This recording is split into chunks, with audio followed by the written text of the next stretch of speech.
Hello everyone, कैसे हो आप सभी। आशा करते हैं आप सभी अच्छा होगे और अपनी तैयारी अच्छे से कर रहे होगे। फिर से एक नए वीडियो में आप सभी का स्वागत है। आज के इस वीडियो में हम देखने वाले हैं यूपी होमगार्ड के लिए सबसे महत्वपूर्ण प्रश्नों को। तो इस वीडियो को पूरा अंत तक देखिएगा। यूपी होमगार्ड में अगर आप सिलेक्शन लेना चाहते हैं तो इस वीडियो को पूरा अंत तक देखिए। चलिए स्टार्ट करते हैं। हमारा पहला प्रश्न हो जाएगा, राज्य मानवाधिकार आयोग यानी कि SHRC अपनी वार्षिक रिपोर्ट किसे सौंपता है। तो देखिए यह जो है यह साथियों अपनी वार्षिक रिपोर्ट जो है यह राज्य सरकार को सौंपती है। ऑप्शन नंबर का सी, राज्य सरकार आपका राइट आंसर हो जाएंगे। अच्छे से याद रखिएगा। अगला प्रश्न है हमारा, उत्तर प्रदेश के वर्तमान मुख्य सूचना आयुक्त 2025 के संदर्भ में कौन है। तो याद रखिएगा 2025 के संदर्भ में साथियों यह हो जाएंगे आपके ऑप्शन नंबर का ए यानी कि RK विश्वकर्मा। याद रख लीजिएगा ऑप्शन नंबर का ए RK विश्वकर्मा जो है आपके बिल्कुल राइट आंसर हो जाएंगे। अच्छे से याद रखिएगा। अगला प्रश्न हो जाएगा हमारा, ध्यान से देखिएगा। अगला प्रश्न हमारा देखिए, यह जो है कोकबोरोक जो है किस भारतीय राज्य की जो है आधिकारिक भाषा है। तो याद रख लीजिएगा यह जो है साथियों त्रिपुरा की आधिकारिक भाषा है। ऑप्शन नंबर का जो है डी, त्रिपुरा आपका बिल्कुल राइट आंसर हो जाएगा। याद रखिएगा। अगला प्रश्न देखिएगा। अगला प्रश्न है कि दक्षिणी ध्रुव पर जो है पहुंचने वाली पहली भारतीय महिला पुलिस अधिकारी यानी कि IPS कौन है। तो आपकी राइट आंसर साथियों हो जाएंगी या जो है अपर्णा कुमारी। देखिएगा ऑप्शन नंबर का ए जो है आपकी बिल्कुल राइट आंसर हो जाएंगी। अच्छे से याद रख लीजिएगा। अगला प्रश्न हो जाएगा हमारा, देखिए अगला प्रश्न आपके स्क्रीन पर, एशिया का सबसे पुराना स्टॉक एक्सचेंज कौन सा है। तो याद रखिएगा साथियों यह जो है आपका ऑप्शन नंबर का बी यानी कि Bombay stock exchange. Option number का ऑप्शन नंबर का बी जो है BSE आपका बिल्कुल राइट आंसर हो जाएगा। अगला प्रश्न है हमारा, विश्व खुशहाली रिपोर्ट। देखिए विश्व खुशहाली रिपोर्ट 2025 में भारत का स्थान कौन सा बनाया गया है। तो देखिएगा भारत का स्थान जो है साथियों इसमें भारत का स्थान आया है 118वां। ऑप्शन नंबर का सी 118वां आपका राइट आंसर हो जाएगा। अगला प्रश्न हो जाएगा हमारा, ध्यान से देखिएगा। अगला प्रश्न है कि अंतरिक्ष की यात्रा करने वाले पहले भारतीय राकेश शर्मा किस वर्ष अंतरिक्ष में गए थे। तो देखिए साथियों यह जो गए थे साथियों जो है 1984 में। कब गए थे। तो 1984 में गए थे। ऑप्शन नंबर बी पर दिया गया है 1984 आपका राइट आंसर हो जाएगा। याद रखिएगा। अगला प्रश्न हो जाएगा हमारा, देखिए अगला प्रश्न है कि हर्षवर्धन द्वारा जो है रचित नाटक या जो रत्नावली किस भाषा में कृति है। तो देखिए यह जो हर्षवर्धन द्वारा रचित नाटक जो है यह रत्नावली यह जो है साथियों आपके ऑप्शन नंबर का ए यानी कि संस्कृत भाषा में है। ऑप्शन नंबर का ए संस्कृत भाषा आपका राइट आंसर हो जाएगा। अगला प्रश्न है हमारा, डॉक्टर BR अम्बेडकर की आत्मकथा का क्या नाम है। तो याद रख लीजिएगा डॉक्टर BR अम्बेडकर की आत्मकथा का नाम जो है यह साथियों हो जाएगा आपका waiting for a visa. Waiting for a visa आपका ऑप्शन नंबर का जो है सी वेटिंग फॉर अ वीजा आपका बिल्कुल राइट आंसर हो जाएगा। अच्छे से याद रखिएगा। अगला प्रश्न हो जाएगा हमारा, प्रसिद्ध पुस्तक नो नेशन फॉर वुमन। देखिए नो नेशन फॉर वुमेन की जो है लेखिका कौन है। तो याद रखिएगा प्रसिद्ध पुस्तक नो नेशन फॉर वुमेन की लेखिका जो है यह साथियों हो जाएंगे ऑप्शन नंबर का ए यानी कि प्रियंका दुबे। याद रख लीजिएगा ऑप्शन नंबर का ए पर दी गई है प्रियंका दुबे आपकी बिल्कुल राइट आंसर हो जाएंगी। अच्छे से याद रखिएगा। अगला प्रश्न हो जाएगा हमारा, देखिए अगला प्रश्न आपके स्क्रीन पर है कि अल बरूनी द्वारा लिखित ऐतिहासिक पुस्तक का जो है नाम क्या है। तो याद रख लीजिएगा यह जो ऐतिहासिक पुस्तक का नाम है यह जो किताब उल हिंद यानी कि तहकीफ ए हिंद आपका ऑप्शन नंबर का जो सी आपका बिल्कुल राइट आंसर हो जाएगा, जिसका मतलब होता है किताब उल हिंद राइट आंसर हो जाएगा। अगला प्रश्न है हमारा, ध्यान से देखिएगा। अगला प्रश्न है कि तमिल विश्वविद्यालय कहाँ स्थित है। तो याद रखिएगा तमिल विश्वविद्यालय जो है यह साथियों तंजावुर में स्थित है। ऑप्शन नंबर का सी तंजावुर आपका राइट आंसर हो जाएगा। याद रखिए। अगला प्रश्न हो जाएगा हमारा, देखिएगा अगला प्रश्न क्या है कि ग्रेट इंडियन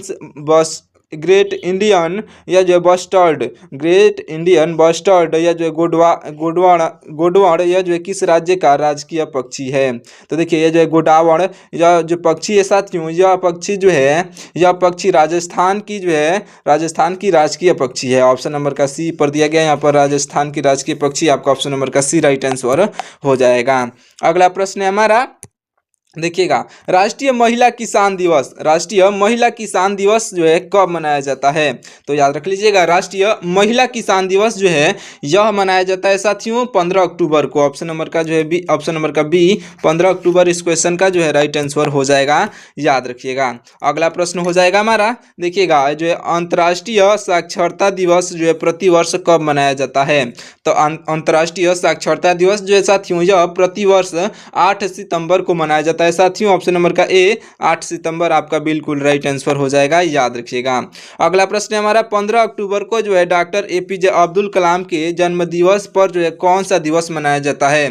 तो याद रखिएगा, जो एपीजे अब्दुल कलाम के जो है जन्म दिवस पर साथियों 15 अक्टूबर को यह मनाया जाता है विश्व छात्र दिवस। कौन सा दिवस मनाया जाता है? विश्व छात्र दिवस मनाया जाता है। ऑप्शन नंबर का सी दिया गया है, विश्व छात्र दिवस राइट आंसर हो जाएगा। अगला प्रश्न है हमारा, अंतर्राष्ट्रीय, देखिए अंतर्राष्ट्रीय सौर गठबंधन का जो है मुख्यालय किस भारतीय शहर में है? तो आपका राइट आंसर हो जाएगा साथियों, यह है गुरुग्राम में। कहाँ पर है? तो ऑप्शन नंबर का जो डी गुरुग्राम आपका राइट आंसर हो जाएगा, याद रख लीजिएगा। जितने भी प्रश्न है मोस्ट इंपॉर्टेंट प्रश्न है आपके जो है यूपी होमगार्ड और यूपी कांस्टेबल दोनों के लिए, क्योंकि साथियों आपका सिलेबस सेम होता है यूपी होमगार्ड और जो है यूपी कांस्टेबल के लिए। सिलेबस थोड़ा सा इधर उधर होता है, लेकिन उसमें जो है आपके जो है कांस्टेबल में मैथ रीजनिंग भी पूछा जाता है, यहाँ पर केवल जीके और जीएस ही पूछा जाता है। तो बस इतना ही अंतर है। तो याद रख लीजिएगा, ये क्वेश्चन जो है सभी मोस्ट इंपॉर्टेंट है आपके यूपी होमगार्ड और यूपी कांस्टेबल के लिए। तो अगर आप यूपी होमगार्ड की तैयारी कर रहे हैं तो इस वीडियो को पूरा अंत तक देखिएगा। अगला प्रश्न हो जाएगा हमारा, देखिएगा यह जो है कैलाश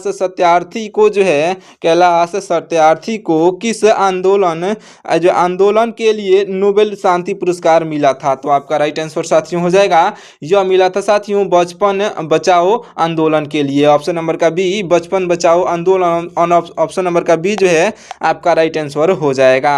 अगला प्रश्न है हमारा, राष्ट्रीय मानवाधिकार आयोग के अध्यक्ष और जो है सदस्यों की नियुक्ति समिति का जो है अध्यक्ष कौन होता है? तो याद रख लीजिएगा, यह होते हैं साथियों प्रधानमंत्री। याद रखिएगा, ऑप्शन नंबर ए पर प्रधानमंत्री दिए गए हैं, जो कि आपके बिल्कुल राइट आंसर हो जाएंगे। अगला प्रश्न है हमारा, देखिएगा यह जो है कांगड़ी बोली का जो है संबंध मुख्य रूप से किस राज्य से है? तो देखिए कांगड़ी बोली का संबंध जो है यह साथियों हिमाचल प्रदेश से है। आपका ऑप्शन नंबर का जो है बी हिमाचल प्रदेश आपका बिल्कुल राइट आंसर हो जाएगा, याद रखिएगा। अगला प्रश्न है हमारा, तेलंगाना राज्य की दूसरी आधिकारिक भाषा कौन सी है? साथियों तेलंगाना राज्य की दूसरी आधिकारिक भाषा जो है यह हो जाएगी ऑप्शन नंबर का सी, यानी कि ऑप्शन नंबर का सी उर्दू आपका बिल्कुल राइट आंसर हो जाएगा। अगला प्रश्न है हमारा, देखिए ये जो है लोकसभा की पहली महिला स्पीकर यानी कि अध्यक्ष कौन बनी? तो याद रखिएगा, लोकसभा की पहली महिला जो है स्पीकर यानी कि अध्यक्ष जो बनी थी, यह बनी थी साथियों आपका ऑप्शन नंबर का बी यानी कि मीरा कुमारी बनी थी। याद रख लीजिएगा, ये question very very important question है, याद रखिएगा। मीरा कुमारी आपकी बिल्कुल राइट आंसर हो जाएंगी, इसे आप अच्छे से याद रखिएगा। देखते हैं अगले प्रश्न को। हमारा अगला प्रश्न हो जाएगा, ध्यान से देखिएगा, भारत में जो है पहली मेट्रो सेवा जो है किस शहर में शुरू हुई थी? तो भारत में पहली मेट्रो सेवा जो शुरू हुई थी साथियों यह कोलकाता में शुरू हुई थी। ऑप्शन नंबर का सी कोलकाता आपका राइट आंसर हो जाएगा। अगला प्रश्न हमारा हो जाएगा कि सौर ऊर्जा से पूर्णतः संचालित विद्युत जो है सौर ऊर्जा से पूर्णतः संचालित विश्व का पहला हवाई अड्डा कौन सा है? तो याद रख लीजिएगा, यह जो हवाई अड्डा साथियों हो जाएगा ऑप्शन नंबर का ए यानी कि Cochin international airport. Option number का ए कोचीन इंटरनेशनल एयरपोर्ट आपका बिल्कुल राइट आंसर हो जाएगा, याद रख लीजिएगा। अगला प्रश्न है हमारा, भारतीय संविधान की दूसरी अनुसूची में, देखिए भारतीय संविधान की दूसरी अनुसूची में जो है किसका वर्णन है? तो देखिए भारतीय संविधान की दूसरी अनुसूची में जो है साथियों यह विभिन्न पदाधिकारियों के जो है वेतन और जो है भत्ते से संबंधित यह वहाँ पर वर्णन है। ऑप्शन नंबर का सी आपका राइट आंसर हो जाएगा, याद रखिएगा। अगला प्रश्न है हमारा, वन यानी कि फॉरेस्ट जो है फॉरेस्ट विषय संविधान की किस सूची के अंतर्गत आता है? तो देखिए फॉरेस्ट यानी कि वन जो है वन विषय जो है यह संविधान की साथियों यह जो है संविधान की समवर्ती सूची के अंतर्गत आता है। ऑप्शन नंबर का सी समवर्ती सूची आपका राइट आंसर हो जाएगा। याद रखिएगा सभी प्रश्न जो है मोस्ट इंपॉर्टेंट प्रश्न है आपके यूपी होमगार्ड के लिए, तो प्रश्नों को याद करते हुए चलिएगा। अगर आपको इसका प्रैक्टिस करना है तो आप हमारे व्हाट्सएप चैनल को ज्वाइन कर लीजिएगा, जहां पर हम आपके लिए मॉक टेस्ट भी लाते रहते हैं और आपको फ्री में वहां पर पीडीएफ प्रोवाइड भी कराया जाता है, तो आप हमारे व्हाट्सएप चैनल को भी ज्वाइन कर लीजिएगा। अगला प्रश्न है हमारा, संविधान की छठी अनुसूची में कौन सा राज्य शामिल नहीं है? तो देखिए यह जो छठी अनुसूची में साथियों जो राज्य शामिल नहीं है यह राज्य हो जाएगा मणिपुर। ऑप्शन नंबर का बी मणिपुर इस क्वेश्चन का जो है राइट आंसर हो जाएगा।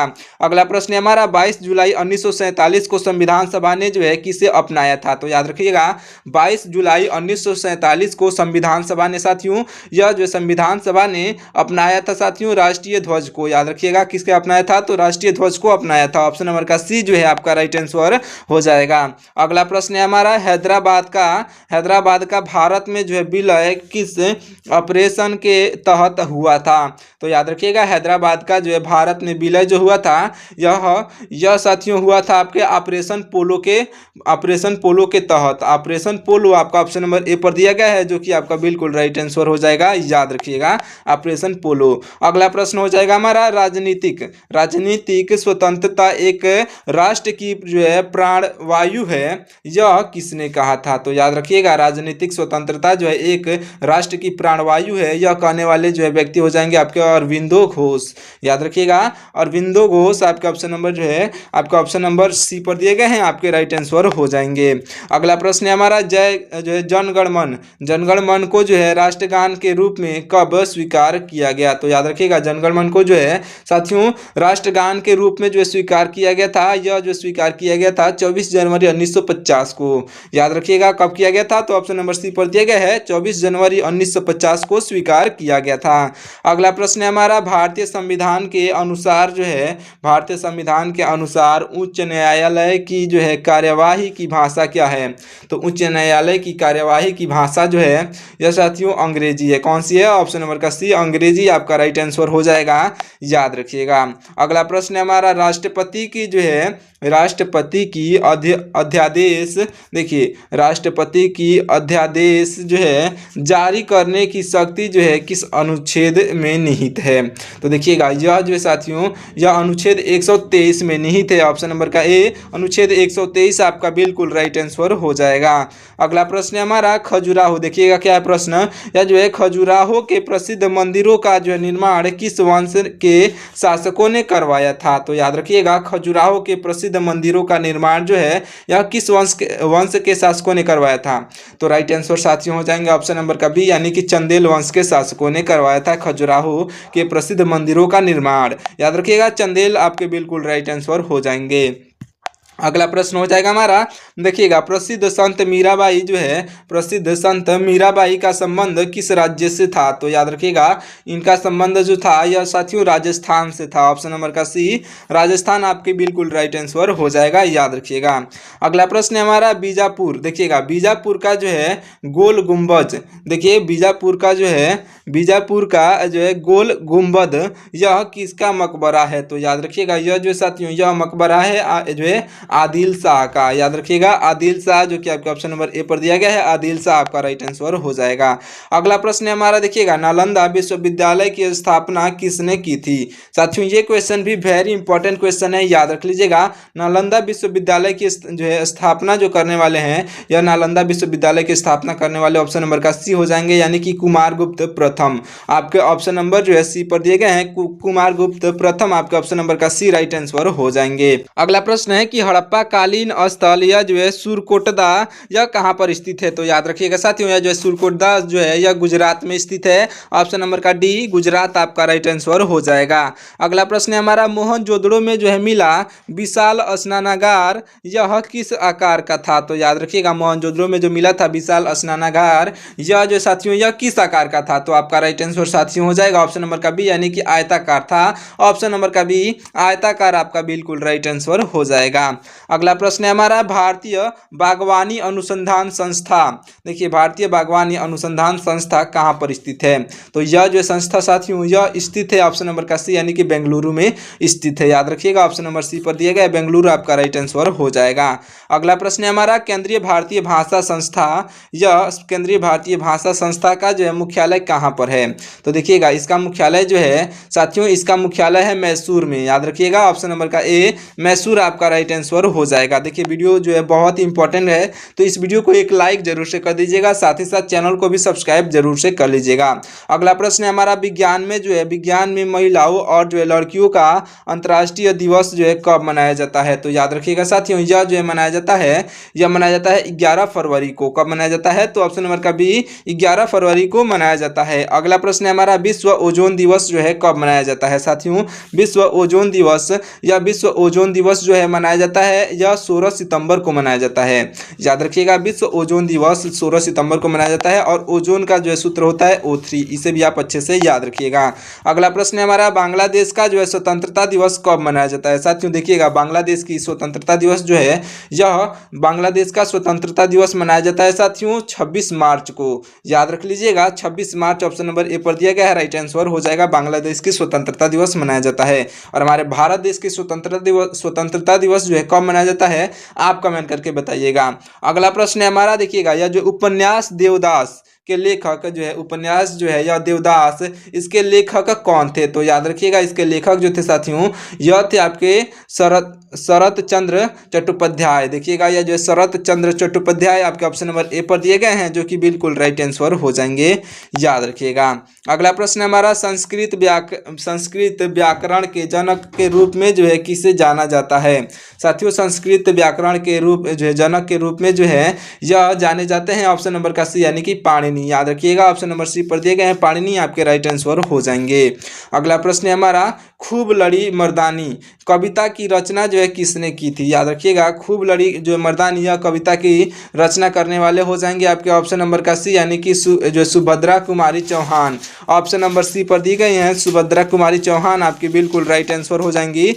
याद रखिएगा। अगला प्रश्न हो जाएगा हमारा केंद्रीय हिंदी संस्था कहाँ स्थित है?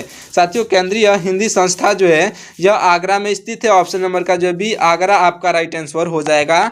याद रखिए। अगला प्रश्न हमारा है कि गोवा को जो है भारत का 25वां राज्य गोवा को जो है भारत का 25वां राज्य किस वर्ष बनाया गया था? तो याद रखिएगा भारत का जो है गोवा को भारत का 25वां राज्य जो बनाया गया था यह बनाया गया था 1987 में। कब बनाया गया था? ऑप्शन नंबर सी पर दिया गया है 1987 आपका राइट आंसर हो जाएगा। अगला प्रश्न हो जाएगा हमारा, ध्यान से देखिएगा। अगला प्रश्न है कि भारत का नागपुर शहर किसके लिए प्रसिद्ध है? तो याद रखिएगा भारत का नागपुर शहर जो है साथियों यह संतरा के लिए प्रसिद्ध है। ऑप्शन नंबर का बी संतरा आपका राइट आंसर होगा। अगला प्रश्न है हमारा देखिएगा यह जो है अगला प्रश्न है कि खम्बा थोइबी, देखिएगा खम्बा थोइबी जो है नृत्य यह किस राज्य से संबंधित है? तो याद रखिएगा यह जो संबंधित है साथियों मणिपुर से। ऑप्शन नंबर का ए मणिपुर आपका बिल्कुल राइट आंसर हो जाएगा, अच्छे से याद रखिएगा। हमारा अगला प्रश्न है कि भारत में देखिए भारत में जो है पहला रेडियो कार्यक्रम जो है किस वर्ष प्रसारित हुआ था? तो भारत में रेडियो कार्यक्रम जो प्रसारित हुआ था साथियों यह प्रसारित हुआ था 1923 में। कब हुआ था? तो ऑप्शन नंबर का ए 1923 आपका बिल्कुल राइट आंसर हो जाएगा, इसे अच्छे से याद रखिएगा। अगला प्रश्न हो जाएगा हमारा, ध्यान से देखिएगा। अगला प्रश्न है यह जो है सोफिया नामक रोबोट को जो है नागरिकता देने वाला पहला देश कौन सा है? तो देखिएगा सोफिया नामक रोबोट को नागरिकता देने वाला जो है पहला देश हो जाएगा आपका ऑप्शन नंबर का सी यानी कि सऊदी अरब है। साथियों पहला देश कौन सा है? तो सऊदी अरब आपका ऑप्शन नंबर का सी जो है बिल्कुल राइट आंसर हो जाएगा। अगला प्रश्न है हमारा जयपुर स्थित हवा महल जो है जयपुर में जो स्थित है हवा महल का जो है निर्माण किसने करवाया था? तो याद रखिएगा साथियों हवा महल का निर्माण करवाने वाले जो हैं यह हो जाएंगे ऑप्शन नंबर का बी यानी कि सवाई प्रताप सिंह ने करवाया था। साथियों सवाई प्रताप सिंह आपके ऑप्शन नंबर का जो है बी बिल्कुल राइट आंसर हो जाएंगे, याद रखिएगा सवाई प्रताप सिंह। अगला प्रश्न हो जाएगा हमारा, अगला प्रश्न है कि राज्य मानवाधिकार आयोग के अध्यक्ष का जो कार्यकाल कितने वर्षों का होता है? तो याद रखिएगा राज्य मानवाधिकार आयोग के अध्यक्ष का कार्यकाल जो होता है साथियों यह होता है ऑप्शन नंबर का बी यानी कि 3 वर्ष या फिर 70 वर्ष की आयु। 3 वर्ष यानी कि 3 वर्षों तक होता है, और 70 वर्ष के जो है 70 वर्ष तक ही कर सकते हैं, ये भी उसमें जो है लिखा होता है। तो 70 वर्ष के अधिक लोग यह जो है नहीं, अध्यक्ष का जो है कार्यकाल नहीं संभाल सकते हैं, याद रखिएगा। अगला प्रश्न हो जाएगा हमारा, देखिए तमिल भाषा जो है किस भाषा परिवार का हिस्सा है। तो देखिए तमिल भाषा जो है, यह तमिल भाषा जो है यह किस भाषा परिवार का हिस्सा है। तो याद रखिएगा यह जो है साथियों द्रविड़ भाषा, यह जो है द्रविड़ परिवार का हिस्सा है। द्रविड़ आपका ऑप्शन नंबर सी पर दिया गया है, राइट आंसर हो जाएगा।